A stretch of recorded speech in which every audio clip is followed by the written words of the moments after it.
और भागवत की कथा जब पूरी हुई, भगवान शिव ने जोर से जयकारा लगाया, बोले बाल कृष्ण भगवान की जय हो। जैसे ही जयकारा लगाया माता पार्वती की नींद टूट गई। माता ने पूछा, हाँ भगवान, फिर कृष्ण ने उद्धव से क्या कहा? शंकर जी ने कहा, क्या कहा? मतलब ये कथा तो पूरी हो गई। माता ने कहा, मैं तो सो गई थी, पूरी कैसे हो गई? तो बोले, हाँ जी कौन बोल रहा था? देखा तो पक्षी बोल रहा है। भगवान ने कहा, इसने कथा सुनी, मुझे कोई आपत्ति नहीं, परंतु कथा बिना विधि के सुनी, इससे आपत्ति है। सामने बैठकर सुनता, पीछे से सुनी है। जिसने ब्रह्म विद्या की चोरी की, त्रिशूल लेकर भोलेनाथ मारने के लिए दौड़े। कैलाश पर्वत से उड़ता उड़ता पक्षी दौड़ लगाता है और कैलाश से नीचे आग उतर कर आएंगे तो नीचे पड़ता है बद्रीनाथ धाम। बद्रीनाथ धाम में भगवान वेद व्यास वास करते हैं। उनकी कुटिया का नाम है सम्याप्रास। उनकी पत्नी श्रीमती बिटिका देवी बैठी थी, अपने पति से कहने लगी, बुढ़ापा आ गया पर बेटा नहीं हुआ। व्यास जी बोले, सब भगवान कल्याण करेंगे, चिंता क्यों करती हो मन में? और ऐसा व्यास पत्नी सोच रही थी कि उन्हें जोर से उबासी आ गई और मैं उड़ता हुआ नन्हा सा सुख उनके मुंह में होकर घर में चला गया। बोले सुखदेव जी महाराज की जय, गोपाल कृष्ण भगवान की जय। वो अमर कथा सुनी आयो सुखदेव प्यारो, अमर कथा सुनी आयो, अमर कथा सुनी आयो सुखदेव प्यारो, अमर कथा सुनी आयो, वो अमर कथा सुनी आयो सुखदेव प्यारो, अमर कथा सुनी आयो, अमर कथा सुनी आयो सुखदेव प्यारो, अमर कथा सुनी आयो।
गोपाल कृष्ण भगवान की जय।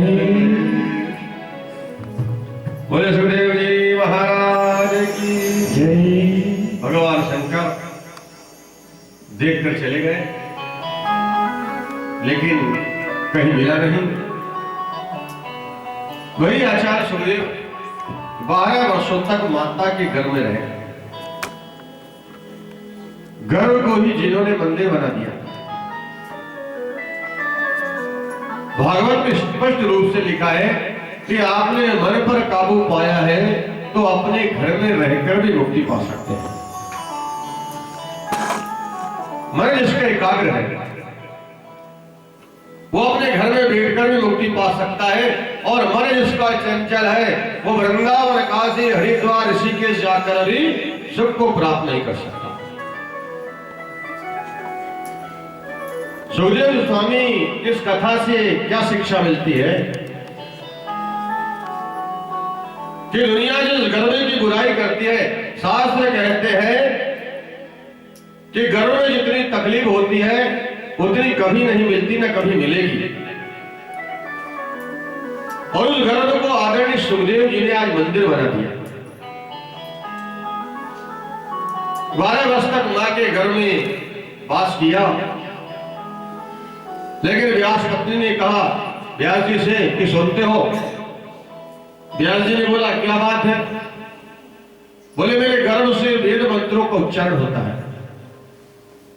व्यास जी ने कहा जरूर कोई ज्ञानी पुरुष होगा तुम्हारे घर में, ज्ञानी पुरुष होगा, लेकिन बाहर आने का नाम ही नहीं लेता। 12वीं साल चल रही है। व्यास जी ने कहा बेटा बाहर आओ, आपकी माता को बड़ी तकलीफ होती है। सुखदेव जी ने कहा मैं बाहर नहीं आता, बाहर आते ही विष्णु की माया मुझे पकड़ लेगी। व्यास जी ने कहा मैं वचन देता हूं बेटा, तो विष्णु की माया का असर नहीं होगा। सुखदेव जी ने कहा आपकी बात का मैं कैसे विश्वास कर लूं? पिताजी माया बड़ी चंचल है, ये माया बड़ी विचित्र है, और माया के पार पाना किसी के बस की बात नहीं है। यदि माया बड़ी विष्णु आकर कहते कि माया नहीं सताएगी तो मैं जाऊंगा, और भगवान को आना पड़ा। और आकर भगवान ने कहा कि बेटा सुखदेव तुम पर माया का असर नहीं होगा। 12 वर्ष तक माता के घर में वास किया, और गर्भ से प्रकट होते ही सीधे वन की ओर चल दिए। बोले सुखदेव जी महाराज की जय हो। जैसे वन की ओर चल रहे सुखदेव जी जा रहे, उनके पीछे पीछे व्यास जी जा रहे हैं। सूर्य महाराज अपने मंगलाचरण में कहते हैं कि जन्म लेते इन्होंने संन्यास ले लिया, 4 अंगुल की कोपिन पहनी, पुत्र पुत्र कहकर व्यास जी जिनके पीछे चल रहे हैं। ऐसे परम वंदनीय पूज्य सुखदेव जी के चरणों में हम प्रणाम करते हैं। व्यास जी कहते पुत्र, जवाब मिलता वृक्षों से। वृक्ष शायद ये बताना चाहते कि इस बार जिनके आप पिता बन चुके हैं, पहले आपके पिता रहे होंगे, इसमें कोई आश्चर्य नहीं है। व्यास जी लौट कर चले आए, और इस परम आदरणीय वंदनीय सुखदेव जी को हम प्रणाम करते हैं। सुखदेव परम संत है, और संतों की सन्निधि जीवन को संवार देती है। संतों का चरित्र जीवन में परिवर्तन कर देता है। बोले गोपाल कृष्ण भगवान की जय। आदरणीय सूर्य जी स्वर्गाधिक ऋषियों के प्रश्नों का जवाब देते हैं। मानव के लिए परम धर्म क्या है? सूर्य जी का उत्तर, मनुष्य के लिए सर्वोत्तम धर्म है श्री कृष्ण के चरणों में प्रेम होना, कन्हैया के चरणों में प्रीति होना।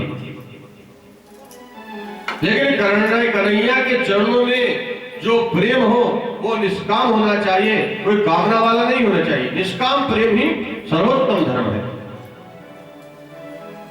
वास्तव में निष्काम धर्म से ऊंचा कोई धर्म नहीं है। और सज्जनों, हम मंदिर मंदिर कि इसके बदले में हमको कुछ चाहिए, बल्कि इसलिए मंदिर जाना हमारा धर्म है। भागवत हम इसलिए नहीं सुने कि हमारा काम चलने लग जाए,